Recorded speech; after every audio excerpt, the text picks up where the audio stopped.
ஸ்ரீவைகுண்டம் அருகே மண் அரிப்பு ஏற்பட்ட தண்டவாளத்தை சீரமைக்கும் பணிகளானது தீவிரமாக நடைபெற்று வருகிறது. ஜல்லிக்கற்களை கொட்டி தண்டவாளத்தை சீரமைக்கும் பணியானது மும்முரமாக நடைபெற்று வருகிறது.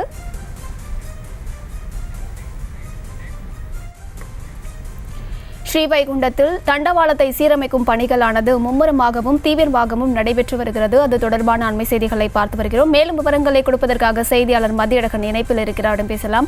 மதியழகன், இந்த பணிகள் தொடர்பான விவரங்கள். கனமழை காரணமாக ஸ்ரீவைகுண்டம் செய்துங்கநல்லூர் என்ற இடத்தில் ரயில் தண்டவாளத்தினுடைய அடிப்பகுதி வெள்ள நீரில் அடித்துச் செல்லப்பட்டு அந்த தண்டவாளம் அந்தரத்தில் தொங்கக்கூடிய காட்சிகள் எல்லாம் வெளியாகி இருந்தது.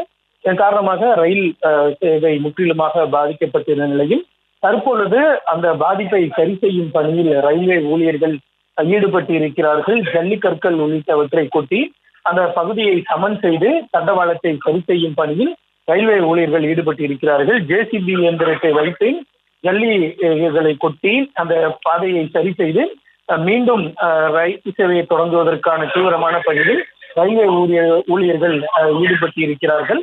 அந்த அருகில் இருக்கக்கூடிய அந்த பகுதிகளில் இருந்து மழைநீர் வேகமாக அடித்து சென்றதன் காரணமாக அந்த ரயில்வே தண்டவாளத்தினுடைய அடிப்பகுதி, அதாவது தரைப்பகுதி வெள்ள நீரில் அடித்து செல்லப்பட்டது.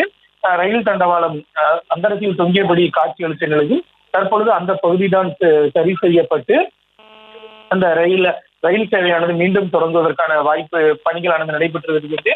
ஒருவேளை இந்த பாதிப்பு உடனடியாக சரி செய்யப்படும் பட்சத்தில் ஸ்ரீவைகுண்டம் ரயில் நிலையத்தில் நிறுத்தி வைக்கப்பட்டிருக்கக்கூடிய அந்த செந்தூர் எக்ஸ்பிரஸ் ரயில் அங்கிருந்து புறப்பட்டு திருச்செந்தூர் செல்வதற்கான வாய்ப்புகள் இருப்பதாகவும் கூறப்படுகிறது. அதே போல பயணிகளும் அதிலிருந்து விரைவாக மீட்கப்பட உள்ளனர். எனவே இந்த தண்டவாளத்தை விரைந்து சரி செய்யும் பணியை விரைந்து முடிப்பதற்கு ரயில்வே ஊழியர்கள் திட்டமிட்டு அதன்படி விரைவாக மீட்பு பணிகளை மேற்கொண்டு வருகின்றனர்.